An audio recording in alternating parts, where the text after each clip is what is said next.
Hi guys, welcome to Office Blokes React. I'm Office Bloke Dave. I'm Office Bloke Mike. I'm Office Bloke Daz. Together we are the Office Blokes, aren't we? Yep. Aye. There you go. We're going to start releasing some actual original content on the second channel. What's it named again? I can't remember. Office Blokes Channel 2. Office Blokes second channel. Second channel, is it? Yeah. Yeah, we're gonna, it's actually... It's not, it's not just going to be sort of like edited reactions and things like that. It's actual original content, quizzes and sort of...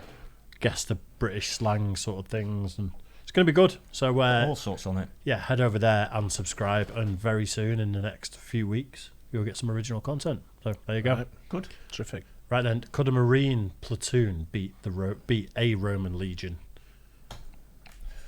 Ooh. I'm guessing there's less in a platoon than a legion. Is I'm a guessing legion? that's why. Do you get 100 in a legion? Not sure, to be honest. I don't know. I'm not 100% either. But either way, one's got guns and the other one hasn't. So I'm going with the Marines. Yeah. But I don't know. Depends on the things like the that's distracting me. It's distracting me as well. Whose phone is it? I don't know mine. Yeah. But if you don't answer after 2 rings, fucking hang up. Someone's not making it. Right? It depends on the terrain. Yeah. That's a good point. Yeah, true, yeah. That's a very, very good point. Still, one's got guns and one's got swords and spears. One time, it depends if they're fighting with what they've got available in their time. Then it's all hypothetical, isn't it? Because when would they meet? If they meet in modern days, the Roman Legion would have guns because they'd be available. True. Yeah. And if they were fighting in the Roman Legion times, they wouldn't have guns because they weren't available. Yeah. They'd all be grappling. The Roman Legion would all be about 4 foot tall, though, because the Italians from 2,000 years ago. Yeah. They were quite small, apparently, weren't they? Let's see. Yeah, let's check it Interesting out. one to see, yeah. Marine platoon versus Roman Legion. Who would win? A Marine platoon is in uncharted territory. Their mission has taken an unexpected turn, and they now find themselves in unfamiliar surroundings.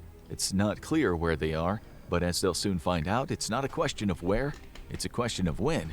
Because coming over the hill is a massive group of soldiers wearing armor and carrying shields and spears. No, it's not a team of historical reenactors, it's a Roman legion, all 5,200 of them, and they will be ready to fight. Who would win if a modern-day Marine platoon went head-to-head with an entire Roman legion? Let's look at the tail of the tape. In terms of size, it's really not a competition. Marine platoons are made up of combat infantry meant to take and hold enemy objectives. They're highly trained and are used for both close quarters and ranged assaults. You'll usually find a team of 43 soldiers led by a platoon commander, usually a second lieutenant. He'll be backed up by 2 or 3 sergeants, a platoon guide directing the march, a messenger who delivers key intel, and 3 weapon squads who are here to deal out the punishment. For the Marine, You've just each got to kill like 1,000 people, and then we'll win. Yeah. If they've got guns and the other ones haven't, it should be pretty easy. 100 people in there. Did you say 5,200 for the Roman Legion? Yeah. And then 43 in a platoon. Yeah. So you've got to kill 100 people each. Just over. Marines, it's about quality, not quantity. And for the Roman legion, it's the exact opposite. If you looked at this battle from the air, it might look like a little baby lion running from a herd of wildebeest. We're still kind of sad about that scene. The Roman legion is big, really big, a massive unit consisting of over 5,000 Roman soldiers. The vast majority of its forces are foot soldiers.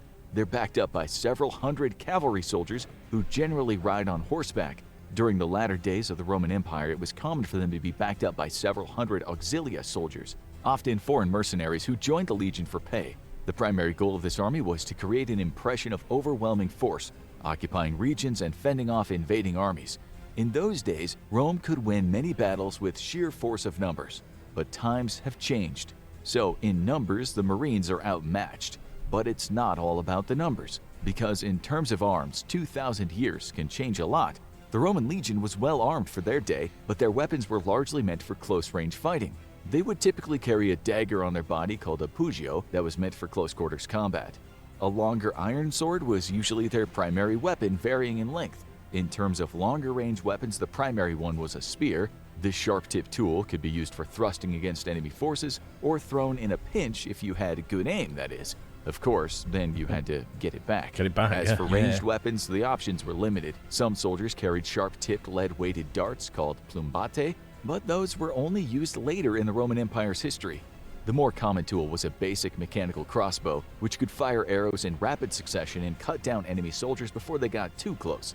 The Roman legion would also carry entrenching tools such as sickles and pickaxes that were primarily used to clear terrain, but could also find themselves in the head of an enemy soldier if needed.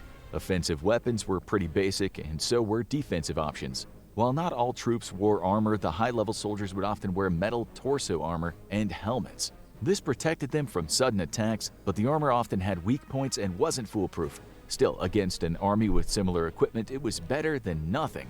Chainmail was common because it was more lightweight and maneuverable than solid armor. Horses often wore armor as well, because if the steed went down, so did the rider.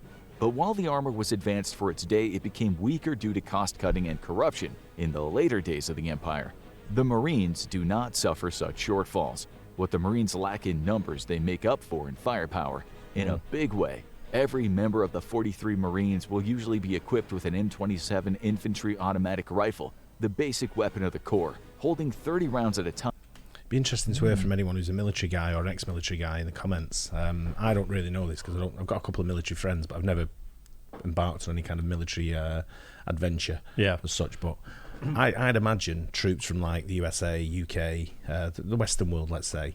You look at what's going on in the Ukraine with the Russian troops, and a lot of them have been saying that they've gone into war unprepared, let's say. Yeah, their equipment wasn't up to standard. They lacked a lot of equipment. Yeah. Some of the logistics it was going in wasn't good enough. Now I'm thinking when an American or a British troop goes out into battle, they're equipped to the maximum. In my head, I'm thinking that. Yeah. I'm thinking they're not cutting corners on anything. They've got the best uniforms. They've got the best they've got the best armor. They've got the best equipment for like detecting stuff, like night vision goggles, all that kind of stuff. They've got everything they need. Best guns, best everything to survive. Yeah. I know in the UK, the standard infantry don't have the best of the best. Like there's a lot of corners cut. Really? Yeah. There's a guy I used to shoot with years ago. We called him Shoot 'em Up Steve because he just liked shooting everything. But he was in the TA. He was in the military when he was younger. SAS? No. Saturdays and Sundays? Saturdays and Sundays. yeah. So Territorial Army, which is like the reserves. Is it like the National Guard in the States? I think it's like a reserve, isn't it? So, actually, my mate used to be TA. I used to say he was in the SAS. I used to interview him and say, this is Trevor, he's in the SAS. Yeah. And everyone used to say, SAS, and you say, no, I'm TA. And they go, well, look at me, and I go, Saturdays and Sundays. Nice. Well, he got called up in his 40s to go to Afghanistan. And he'd not been active in the military other than the TA, which is weekends, a few weekends a year. And he brought back his body armour and brought it to the shotgun range where we shoot, threw it down quite far away and shot it, and it just absolutely exploded. It was made of paper practically. Well, but they're thin, cheap plastic. They're like your disposable guys you're throwing at the front, aren't they? You know what I mean? You've got your elite forces all trained up, ready to go, and you think, you know what, let's test them out first, throw them shitheads in, and let them go. That's the point I'm making, though. Maybe the special forces are better equipped, and maybe like, I think maybe just infantry, like general, we're just going to throw you in there. Normal infantry probably won't have night vision goggles and all that. Some people in there might do, but not every special operators and stuff. But all the special ops ones will have. But imagine they are armed up to the wazoo to not be a fail. If you know what I mean. Yeah. Well, you can't compare it to the Russian thing of running without a rifle and pick up the rifle from the dead guy next to you. Yeah. Which that's what I'm trying to compare against. That's what I'm saying. I don't think we'd have that. No, and a lot of it is in the training as well, not just the equipment. It's the training. Correct. It's again with the British and the US. I think it's the best in it. I think everyone would be equipped, but it might not be the best of the best. Like the equipment might be a bit dated. Boots might be recycled, stuff like that. But everyone will go equipped with all the equipment they need to do the job. Yeah, I would have thought so. Yeah. I'd hope so. In my head, anyway, that's what I think it is. Yeah. Time it can fire a sustained 36 rounds a minute, which can travel at least 600 meters. They might be backed up by grenade launchers and mortar launchers, which each pack an explosive payload and can take out large numbers of enemies in a single go. They also might carry a handgun, a multi-purpose blade, a non-lethal weaponry like pepper spray and stun grenades for crowd control and neutralizing enemies for capture. They also carry old-fashioned bayonets that are used for cutting down brush as well as self-defense. And that's just the offensive tools. The Marines usually wear protective vests designed to protect them from shrapnel while also protecting them from most bullets. Helmets provide protection and can be equipped with visual tools like night vision goggles for better visibility. So while there are only 43 Marines compared to 5,200 Roman legionnaires, in terms of gear, it's not even close. So let the battle begin. The Marines quickly raise their weapons prepared for action against these strange, crudely armed warriors. The Roman legion reacts just as quickly, raising their spears and issuing demands for surrender. Uh-oh, Does anyone speak Latin? Probably not. Soon the combat is on, and it's going to be a slaughter one way or another. Is there any way for the Roman legion to win? It's possible, but not easy. The Marines aren't used to close quarters combat on this level, and while they have no shortage of effective tools, they could become overwhelmed by sheer numbers. They do have one big disadvantage. Each Marine is a large percentage of their manpower and firepower. If the combat begins in a close quarter scenario and several go down right away, it becomes much harder for the survivors to fend off the much bigger army. That means they'll go down one by one and be forced to retreat, and the few survivors will still be up against a massive force, even if they've whittled it down significantly, at which point it just becomes a game of attrition. But that's the worst case scenario for the Marines, and it's not particularly likely. Each Marine's battle rifle can reach out over 600 meters and put the hurt on somebody, giving the modern-day warriors a massive advantage over their Iron Age attackers. The Roman legion is also being courteous by giving the Marines a single solid wall of shields and men to shoot at, and not even the sturdiest Roman shield is going to stand up to the kinetic energy of a 5.56mm round. Dozens of Romans will be dead within seconds of the advance starting toward the Marine position, but there's a whole lot more Romans than there are Marines, which is why the Marine platoon has brought along a few great equalizers from the future. First up is a volley of 40mm grenades from the fire team's designated grenadiers. These explosive little Easter eggs have a range of 350 meters for area targets and a kill radius of 5 meters, wounding out to 15. Each platoon will have at least 3 to 4 of these grenadiers, typically carrying at least 18 grenades each. There's a whole lot of boom for Roman legionnaires to charge through. Up next, it depends on if we're sending... That'd just decimate them, wouldn't it? Yeah. All those grenade launchers into the middle of them. Yeah, it's too much. It's modern technology would outweigh out. Otherwise, people would be using that same technique as the Romans, wouldn't they? Yeah, exactly. Yeah. If it works. Yeah. And there's no way the Marines would just be lined up as well, like some standing battle. Yeah, they'd be all over. The formation would be all over. It'd probably all be laid down in some sort of crescent all around them and just pick them off. Yeah. You can't even see them. You can imagine getting the first few rows of Roman soldiers as well. It'd be probably difficult for the rest of them to get to the front, to be scrambling over dead bodies and all sorts. Yeah, maybe they wouldn't be in that formation though neither. Yeah, that's true. Yeah. Yeah, that is true actually. They had that. What did they call it? The shield wall, where it was like an armadillo or something, where they cover the top, the sides, and then it just moved towards. I don't think it is an armadillo. There's a name for it, though, isn't there? Don't know. Yeah, not sure. Wall of shield.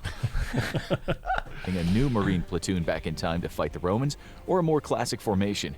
That's because in the 2020s, the Marine Corps had started experimenting with changing the traditional composition of a platoon, eliminating many positions it's had for decades, such as the dedicated machine gunners. The Marine Corps' new battle rifle allows any Marine to potentially be an automatic rifleman, and the Corps decided that precision matters more than volume of fire in future conflicts.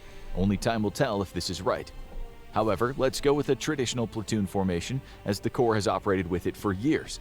This means that the charging Romans will have to face the wrath of up to 3 machine guns, typically lighter weapons such as the M249. Though they could be facing the big bark and big bite of the M240, these weapons have frightful rates of fire, and a charging Roman legion is the perfect target, with the enemy soldiers lining up neatly in rows and just begging to be mowed down.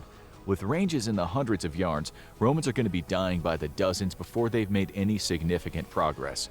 And then there's the M3A1 MAS, or Multi-Purpose Anti-Armor Anti-Personnel Weapon System.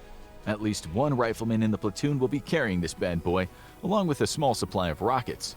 In the anti-personnel role, the MAS delivers high explosives that can reach out and touch somebody up to 800 meters away. While ammo is limited, the sheer killing and wounding power of the MAS against tightly packed enemy formations is not to be understated.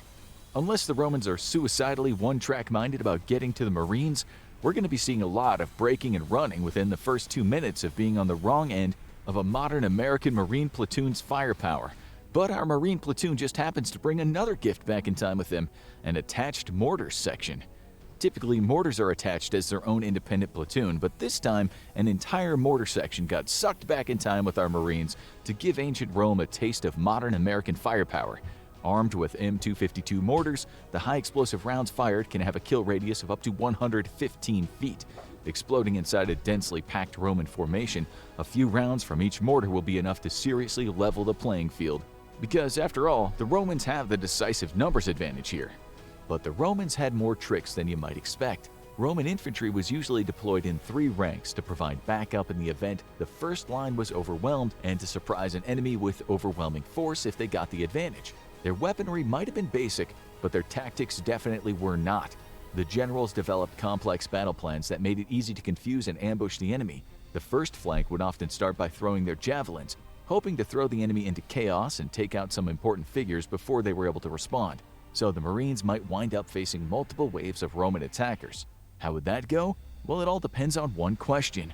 The Romans' only chance to win is if they got the jump on the Marines to take out the core of their platoon, skewing the odds heavily in their favor. Even with their full numbers, the Marines are facing bad odds in terms of numbers. To defeat an entire Roman legion, these elite soldiers will have to take out approximately 121 soldiers each. That sounds impossible, but the difference in equipment is a real game changer here. The Romans have few ranged weapons, and their armor was not designed to sustain a hit from a high-caliber bullet and automatic rifles. Meanwhile, the Marines' body armor was designed to protect from things far more powerful than arrows and javelins. But quantity is a quality all its own. Do the Marines have enough bullets to take on 5,200 troops at once? The average soldier in the Army, Air Force, and Marines carries 7 30-round magazines for their rifle. That's 210 bullets per soldier. Multiplied by 43, we've got a total arsenal of over 8,600 bullets, which means the platoon literally has a bullet for every man in the Roman legion. But anyone who's played a shooting game knows that every bullet doesn't always go where it's intended. The odds are there will be a lot of misfires and maybe even a little panic when the shooting begins. Some ammo is going to be wasted, but the military has a cushion of over 3,000 bullets. Odds are the Roman legion is going to be mostly wiped out by the time the Marine platoon's ammo is expended. I think you'd kill most of them before you started shooting the guns. With the artillery. Yeah, that'll take a lot out, especially that Mortar that they had before. That's a piece of kit in here. You just fire them in first, don't you? Take out as many as you can.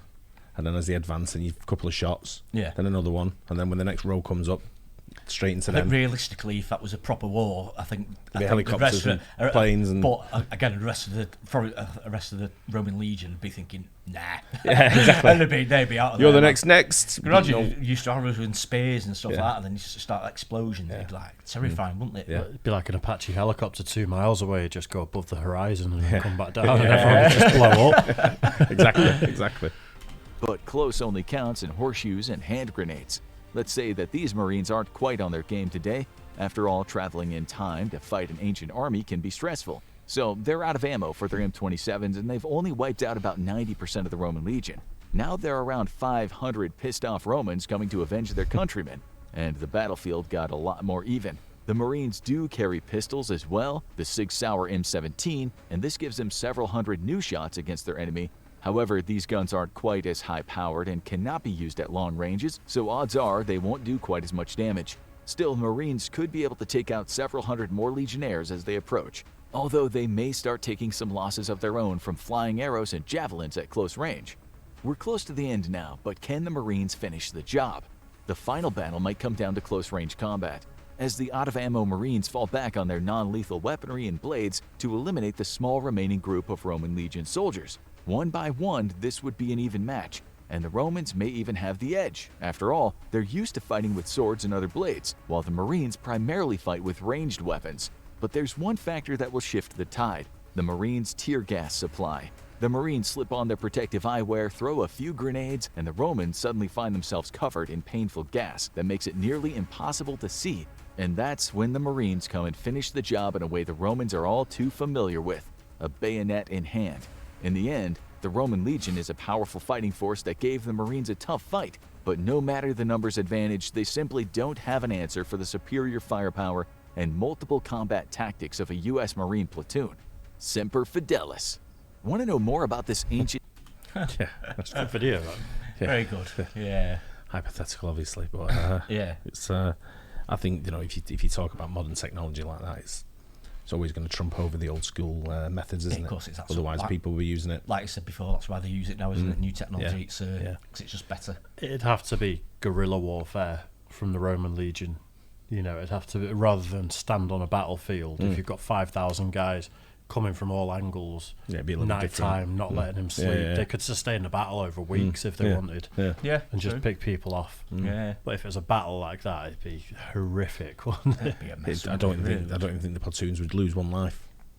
Possibly not, because I mean, apart from the crossbows, I mean, even with the spears, I mean, they've got to get close enough to launch them. They can't throw them that far, can they? No, you're not firing a spear. You're not throwing a spear 600 metres. Yeah, absolutely no chance. Nowhere near it. No. So, hope you guys enjoyed that too. Don't forget to like and subscribe. We'll catch you on the next one. Cheers, guys.